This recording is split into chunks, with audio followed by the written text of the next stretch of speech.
जय मसीह की आप सबको उत्तराखंड चर्च जाइन परिवार में मैं आपका स्वागत करता हूं। और आज हम आपके पास एक बहुत बड़ी गवाही लेकर आए हैं और हम जानेंगे आगे कैसे भाई राजन और इनकी मम्मी चंद्रकला जी, ये परिवार कैसे यीशु मसीह में आए और कैसे इन्होंने यीशु को जाना और कैसे बड़ा चमत्कार, बड़ा छुटकारा इनके जीवन में इन्हें मिला। इनकी जो बीमारी थी, भाई राजन हमारे साथ हैं। बहुत लंबे टाइम से इनके जीवन में किडनी का बहुत बड़ा ही रोग था, जिस वजह से पूरा परिवार बिखर गया था, टूट गया था और बहुत भयानक स्थिति थी भाई राजन की। और आगे हम जानेंगे कैसे इन्होंने यीशु मसीह को जाना और कैसे बड़ा चमत्कार इन्होंने देखा। तो मैं आगे बात करूंगा राजन भाई से। कब आपके सामने ये बीमारी सामने आई, कौन से डॉक्टर ने बताया और क्या उम्र आपकी थी, थोड़ा सा बताएं। पहले तो सबको जय मसीह की। और जैसे पास्टर जी ने बताया कि और जैसे बीमारी के बारे में है तो बहुत टाइम से, सच में बहुत टाइम से था। और जैसे एक टाइम पे हम ऐसे पंजाब में थे और उस टाइम पे मालूम चला कि हाँ बीमारी है। जब हम एक टाइम पे ऋषिकेश में आए थे और तब मालूम चला था कि बीमारी करके ये थोड़ा सा बीमारी हो गया है, स्वेलिंग टाइप की थी। तो उस टाइम पे लखेड़े डॉक्टर ने बताया था कि हाँ इनके स्वेलिंग है और बताया था कि इनको नेफ्रोटिकल करके बीमारी है और किडनी के संबंधित में है और पूरा शरीर पूरा स्वेलिंग से भर जाता था, चलने में दिक्कत, हर एक चीज़ में दिक्कत होती थी। तो आगे बात करेंगे इनकी मम्मी से। इनकी मम्मी को कितनी तकलीफ होती थी इस बीमारी को लेकर, अपने बेटे को लेकर, वो आगे बताएंगे। यस। सबको जय मसीह की। प्रभु का धन्यवाद करती हूँ कि परमेश्वर ने हमें इस गवाही के लिए यहाँ पे कंडीसोड पे रखा है। जैसे कि पास्टर जी ने बताया कि मेरे बेटे की तबीयत सच में बहुत ख़राब थी, उसको किडनी की बीमारी थी। सबसे पहले डॉक्टर लखेड़ा ने उसको बताया कि इसको किडनी की बीमारी है जी। उस समय हमने विश्वास नहीं किया कि ऐसा एकदम इसको ऐसा कैसा हो गया।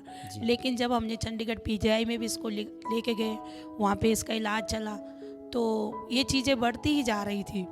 तो एक दिन ऐसा था कि एक हम देहरादून में किसी ने हमें हॉस्पिटल बताया और हम वहाँ गए, तो वहाँ पे ये एडमिट था और वहाँ पे किसी बहन ने मुझे यीशु मसीह के बारे में बताया। जी। अच्छा, देहरादून में कौन से हॉस्पिटल में थे? इंद्रेश हॉस्पिटल में इंद्रेश थे। हॉस्पिटल नाम से देहरादून में ये हॉस्पिटल में थे। और वहां पर ही किसने आपको बताया? सिस्टर ने एक बताया। सिस्टर ने इनको यीशु के बारे में बताया और उसके बाद ये चर्च में जाने लगे।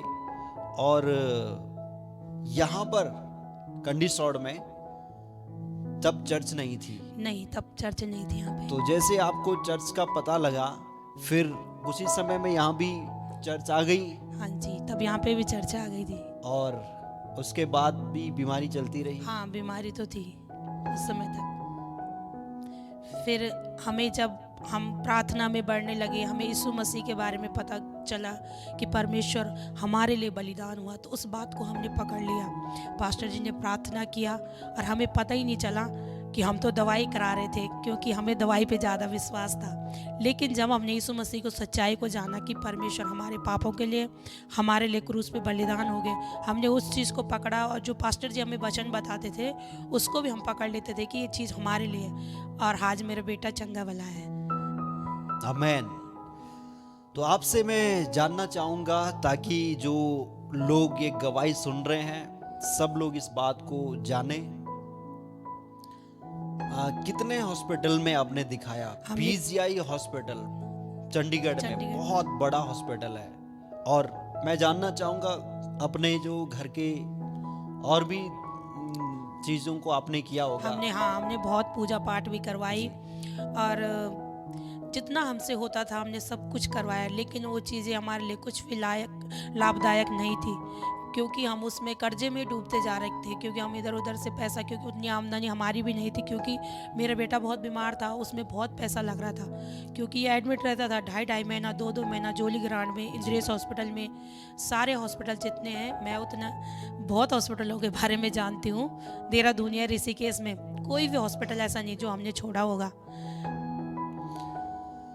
और आपका पंजाब में मकान था, वो भी बेचना बेच पड़ा। दिया था। हाँ पास किसी बाबा ने इनको बताया कि पंजाब की जो जगह है, जो जी। मकान है, ये खराब है आपके लिए, तो इन्होंने मकान भी छोड़ना पड़ा हाँ। इनको।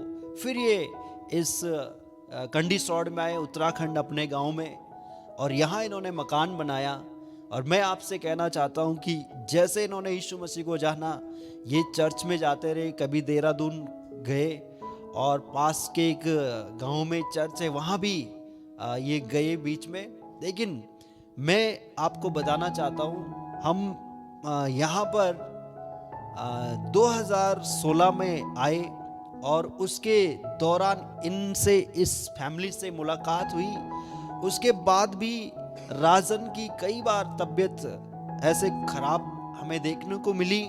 मैंने भी राजन को 1-2 बार देखा तो बहुत ही शरीर पूरा सूजा हुआ रहता था, पानी भरा हुआ रहता था, गाल में, पूरे चेहरे में, पैरों में, हाथ में। तो ऐसे फोटो आपको दिखाई जाएगी, उसमें आप अगर देखोगे जो पहले की फोटो तस्वीर है भाई की, तो आपको भी यकीन नहीं होगा कि कैसे इतना बड़ा छुटकारा जो डॉक्टर ने नहीं कर पाए, कोई बाबा गुरु नहीं कर पाए, अलग अलग तरीके बता रहे थे, लेकिन कोई भी छुटकारा नजर नहीं आ रहा था। और जब यीशु मसीह को इन्होंने जाना, मैंने इनको यीशु मसीह के वचन बताए और विश्वास कैसे करते हैं, ये सारी चीजें चर्च में आकर इन्होंने सीखी।